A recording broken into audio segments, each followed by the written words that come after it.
So, fun fact. Sperm has a tightening effect on skin, hence it can be considered as an anti-aging treatment. Whatever the hell it is that you choose to do with that information is entirely up to you, but for me, I usually just have one question at this time. Honestly, I think this is part of the reason why we love porn stars, because they actually look good because of this. By porn stars, I'm talking about female porn stars. The reason why people like Johnny Sins, I'm still not entirely sure, but well, he's probably the one every man that we know of. It's like, I don't know, like, did you ever watch Spaced Out when you were a kid? Then there was this guy called the Guy. Guy was like everything, from the doctor to the policeman to the taxi guy to the guy who was running the movie theater. I wondered how he was actually everyone and Guy at the same time. Anyways, still mad, but we have a podcast to do, so we might as well get into it. Welcome to Break Time on West Side, your number one break time podcast, coming to you from Nairobi, Kenya. The man on the mic is a man who does not believe in spitting on the pussy because he feels that the sound does not sound good when you're having sex, and instead prefers to reset factory settings by just slapping it a little bit. It is none other than I, your tall, dark, and mildly handsome man, Sir Denver B. The show is Tweetstreet, the show where we take a nice deep dive into Twitter and we pull a couple of tweets from the past 7 days and we break them down real quick. As usual, no tweet is safe. Every tweet can be brought forward. So as usual, if you feel like there's a tweet that you would want us to discuss, be sure to take a screenshot and send it to the Breaktime on Westside IG handle at Breaktime on Westside, or you can even just send the link. We'll always just go and do the footwork there instead. Now, to start things off, we need to talk about Jordyn Woods. She's a woman who managed to become Kardashian famous using the Kardashian formula involving other Kardashians. Now, the Kardashian formula is very simple. You get involved in a simple scandal, and then, it kind of gives you a bit of a name out in the streets. And then after that, some pictures involving booty make you even more famous. Simple formula, people use it and fail. The Kardashians used it and it worked. And well, with Jordyn Woods, the same is happening, especially with what happened this past weekend. Now, most of this clout, if I can call it that, came from an Instagram story that was being posted up online by a certain beauty parlor that specializes in therapeutic massages, blah blah blah, out in Beverly Hills, called Skinnick. Now, they uploaded a story which just so happened to have Jordyn Woods on it because they were featuring all the clients that they've had, and they just so happened to show how good their booty was because they were doing a pretty good job of massaging their booty. Now, for those of y'all that have listened to this podcast long enough, for those of y'all that know me well enough, you know very well, I love big butts and I cannot lie. So, of course I had to see it. Of course I had to marvel at the beauty of the booty. And I'm not gonna lie, it looks amazing as hell. Especially from the view that these guys did it in. But here's the thing with me. I usually don't just take booty at face value, because I've looked at Jordyn Woods' Instagram before this and I was like, you know what? She a fine babe, but it's nothing to write home about. If I got a chance to hit, I'd be happy, but it's not like I'd go and I'd celebrate it on top of a rooftop or anything. It didn't look like anything too big for me. So I decided to go back to her IGs and I had a look and I was like, you know what? The booty looks good. That one we have to appreciate, but it's just the fact that it was on a table on this other story. So honestly, the fact that it was on a table and it was there and it was moving nicely, I can get why people lost their shits. I can get why the thirst trap was there. But to be completely honest, I don't think it's that big. I think it's okay. Most guys would love it. I kid you not. Like, I am not to be used as the main determining factor of like what a good booty looks like. Most people would love it, but I don't think it's anything too amazing to write home about. But it's a good booty nonetheless. That's just what I wanted to say because, booty was involved in the looking for these tweets. Now, on to the first tweet. I've slept on it and have come to realize that I deserve all 5 love languages. Whose ghetto idea was it to only pick a few? I don't know. Fucking reality. If that one sounds ghetto enough. Look, here's the thing.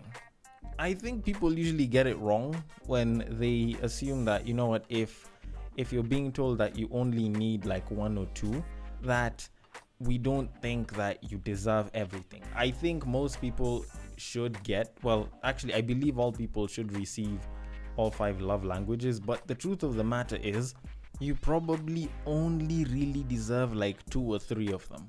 I don't think there's anyone that deserves all 5, because for those of y'all that don't know what the 5 love languages are, if I'm not wrong, you can feel free to check me on it.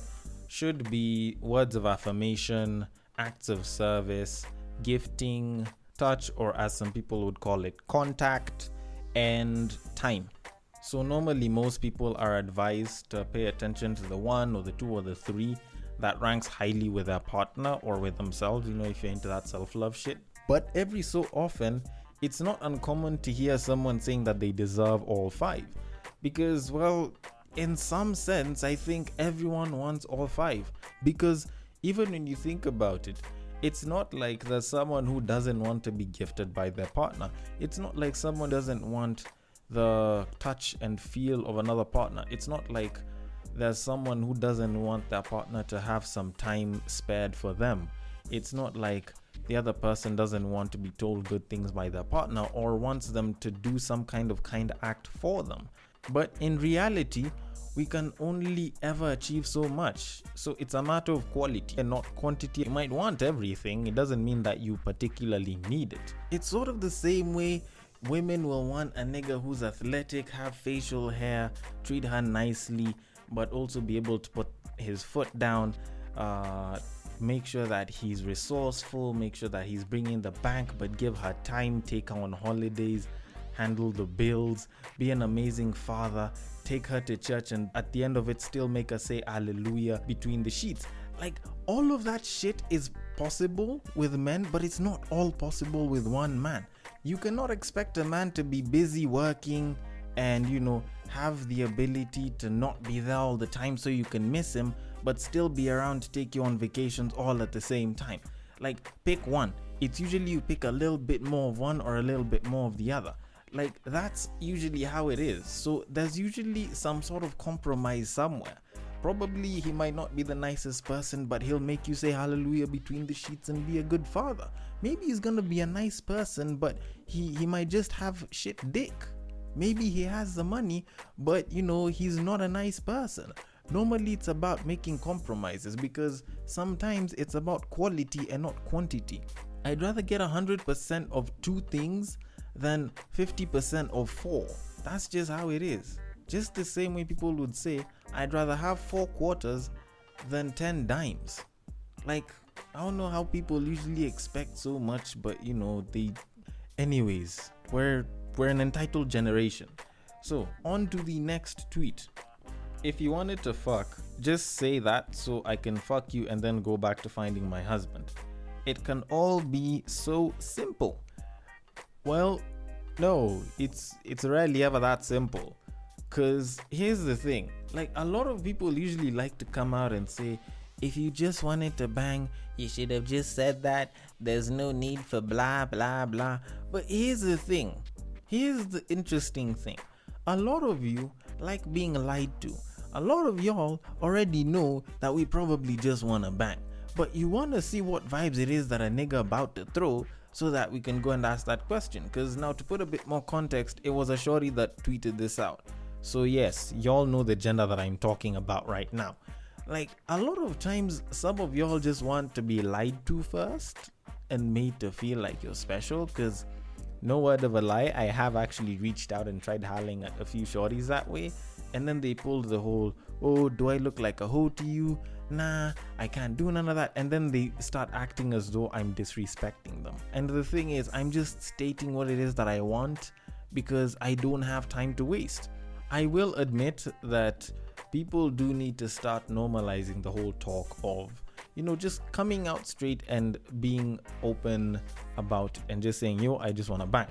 Yes, there are some people that do a little bit too much, to the extent where they're like almost willing to get into a relationship with a shorty just because they want to bang. And a lot of it is unnecessary, which is why before you bang, it's a lot better to make sure both of y'all know where shit's going. If shit's going nowhere after that, you know what? You go, you drop the pipe, make sure he lays it down good, you get up and you bounce. No expectation that, you're supposed to be having a candlelit dinner 2 days from then, where the both of y'all are gonna be discussing your feelings and how many kids you want to have. Nah, just make sure you discuss it beforehand. Like, just make sure you tell them clearly that you want to lay pipe. Make sure that you have made yourself clear enough in that you know very well you're just gonna smash and then bounce. Smashing is the only thing that you want to do. Hell, maybe the most that you might want to do is smash a little bit more afterwards, or maybe continue smashing, turn it into like a friends with benefits type shit. But the idea of trying to lie to someone that you want to get one thing just for you to go and smash is beyond me. I think we're at an age, or at least we're at a time in our existence as human beings where simply stating that you want to bang should be a normalcy, and that people should just understand that if I want to bang, I should say yes. If I don't want to bang, I shouldn't start taking someone in circles, be expecting certain favors.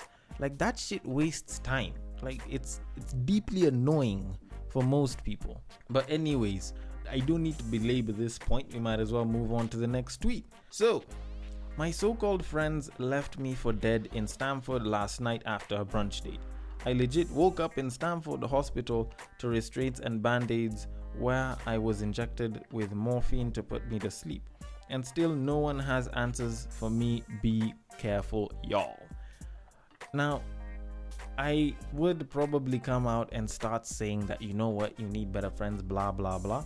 But the funny thing is, I went through the comments, and it just so happens that one of the friends happened to have shared some screenshots from somewhere else, where another one of the friends who happened to have been with this same woman who tweeted this did speak about the entire encounter, and where this shorty was apparently very dramatic when they went for brunch, and when they were busy trying to get her into the car so that they can go home and shit, they had issues with her because she was refusing to get in. She was fighting with people. She was busy trying to tell people to unhand her or some shit. And then, she fell down and she hurt herself. Kind of explains why there are pictures of her with a bruised face and like a broken tooth or some shit. So, I will address this two ways because I don't want to say which side is correct and which side is wrong. Clearly, there's two conflicting sides here. One, I have said this time and time again.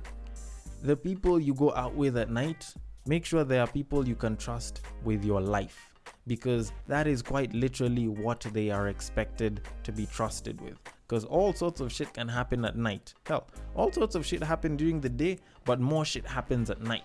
So you probably need better friends for that. Then two, if you know that you are a dramatic individual when you get drunk, because apparently Shorty got drunk and got super dramatic and shit. Apparently she was all hysterical and everything. Make sure you only take enough whenever you are out of a safe space. A safe space does not mean you and a bunch of friends in a public area. A safe space means you're in a controlled environment where you are not supposed to go past a certain level. That is a safe space. This whole shit of you go out with a bunch of people and because you're drunk and you know you'll get dramatic, you go and you act how you want, then the following day you get up apologizing or acting like you don't know shit, is frankly just mere stupidity. That is utter stupidity of the highest level. You know you're a dramatic person, you should have known that shit, because I'm guessing it's not your first time drinking. Then because of that, you at least know that if I take this much alcohol, I will become dramatic. If I take this much alcohol, I will be a little bit more restrained and I'll manage to have fun without causing too big of a scene. Because I see this shit happen all the time. A lot of my homies do report situations like this, and hell, I've been a part of it as well. You're dealing with one dramatic person who's just an utter nuisance when y'all go out, and then the following morning they get up like everything's okay, or they get up busy apologizing and saying, oh, it was the alcohol. Stop blaming the alcohol, you useless twit. Blame yourself. The alcohol did not do anything. The alcohol just released a stupid version of yourself that you should have kept in check. Honestly, this is part of the reason why nowadays I genuinely tell people that if I am going out with you and you know that you are going to act stupid and drink irresponsibly, you better be ready for me to leave you where you lie. I am not about to start tabling your bullshit simply because you wanted to have fun. I'm not ready to sacrifice the fun that I'm gonna have just so that I can tolerate your bullshit. And that's on period. Like, I might as well just tell people that so that they can start acting more responsibly, because let's be honest, if people know that it's just them in the world, they tend to be a hell of a lot more responsible. So I might as well give you that kind of treatment, then let it happen once, some shit happens to you, and then you will learn your lesson to actually start drinking responsibly. But anyways, maybe I'm just losing my shit over nothing. Or maybe it's something that I could have eaten. I don't know. On to the final tweet of today. I want all female gyms to become a common thing. Funny enough, I actually agree. I actually do agree with this, because as someone who enjoys going to the gym, or at least used to enjoy going to the gym, I liked the fact that it was sort of a safe space for me. And maybe women don't feel as safe in gyms. Could be a matter of just, their thoughts, busy, just playing tricks on them. Maybe it's the advances that people make. Maybe it's the fact that there could be someone that stares at your booty. I don't know. I get why you'd probably want an all-female gym, or at least I get why women would want an all-female gym. But the unfortunate stats is, most of y'all don't exactly stay in the gym long enough to keep the gym running, because according to statistics, more men spend more time in the gym, and more men stick to their programs that involve them going to the gym. Now, I'm not saying that women don't, it's just that there's a lot less women that do that. So in essence, men actually are part of the reason why a lot of gyms will continue running. So in as much as we might want to give you an all-female gym, I don't think we're just going to keep it open only when y'all are preparing for like the summer body type of look at the beginning of the year, or when some of y'all are expecting to have more weddings, which is towards the end of the year as well. It's not economically or commercially viable to do such, which is why I think the idea of having an all-female gym might be a pretty good thing, but it just won't be commercially viable for most women to think of taking up, because I don't really think there's a guy that'll be like, I just want to start a gym for women alone, without being referred to as some sort of a predator. Now, the other reasoning behind it is, when you actually look at the idea of an all-female gym, considering that a lot of you women do tend to look at the male trainers a certain type of way, I'm not going to say that it's gonna be that attractive for a lot of you. Plus, there are some of you that actually do also stare at guys working out at the gym. I don't know, like it's something that happens to some of you. I'm not saying that it happens to all of you, but the mere fact that it happens to some means that there's a group of women that still won't jump into that bandwagon.